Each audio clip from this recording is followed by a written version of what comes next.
Hi everyone, and welcome to the bench. Some of the best dry fly patterns you're ever going to fish are emerging patterns, where half the fly is under the water and half is on top. And today we're going to tie you the emerging Wino. Now this is a great pattern to use when fish are keying on those emerging patterns near the top. Make sure you have these materials ready before you tie the fly. For the hook, we're going to use a size 12 scud pupa. We'll use some 8/0 wine thread to tie with, some wine thread for the body, one strand of green crystal flash for the rib, some white calf tail for the parapost, and a grizzly and brown hackle for the hackles. The first step to the pattern is to take your wine thread, and it is very important to have this wine colored thread, and wrap on a good base layer right to the rear of the hook. Take one strand of your crystal flash and tie it in near the rear of the hook, and we'll use this to rib the body after we create the body with the wine thread. Now that we have the green crystal flash tied in, we're going to create the body, and again we want to create a slightly tapered body with our wine thread, and make sure you keep it thin. You don't want this pattern to be thick. It is an emerging pattern. It is going to be subsurface, so keep it thin. Only a few wraps of thread, and wind up about 2/3 up the hook, where we're going to tie on our parapost a little bit later. Now it's time to tie in the parapost. We're going to take some white calf tail and put it on the hook and wrap in a parapost, which will wrap the hackles around to create the wing, and tie it in.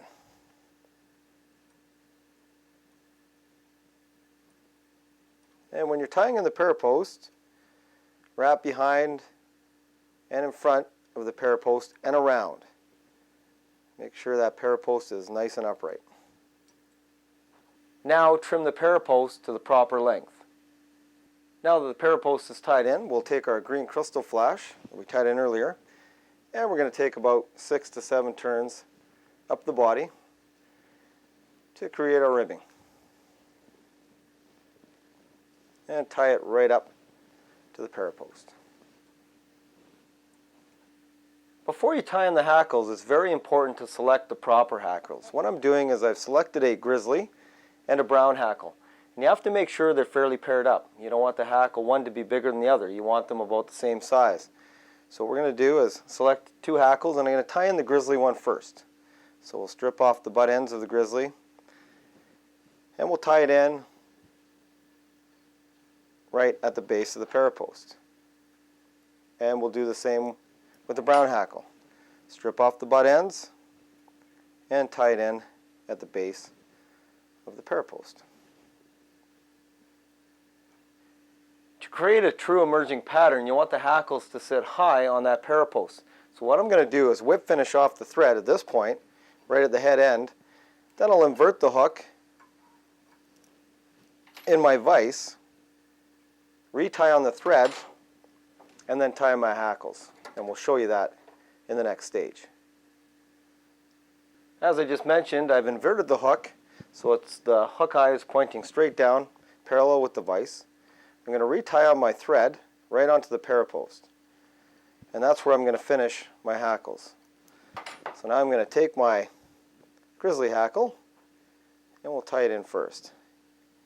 And again, wrap all the way around the parapost, keeping it fairly high on the parapost. Take about 4 or 5 turns, then tie off right at the bottom of the post.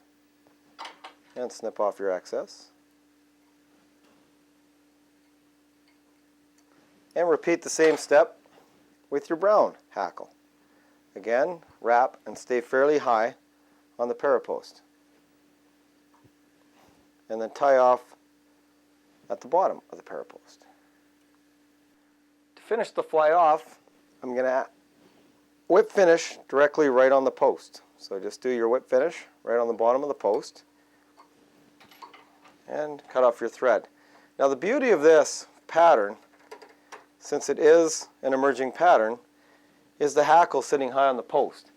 If you have your hackles up on the post, the majority of the fly will sit subsurface, and what the fish will see is that emerging fly coming up in the water, and it won't have to come out of the water.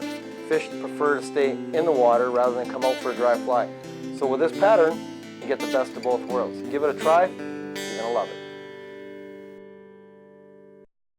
To watch all our latest Sport Fishing on the Fly episodes and to order Sport Fishing on the Fly merchandise, head to www.sfotf.ca. And if you would like to book an adventure like this one shown, head to ontheflyadventures.ca and book yourself the trip of a lifetime.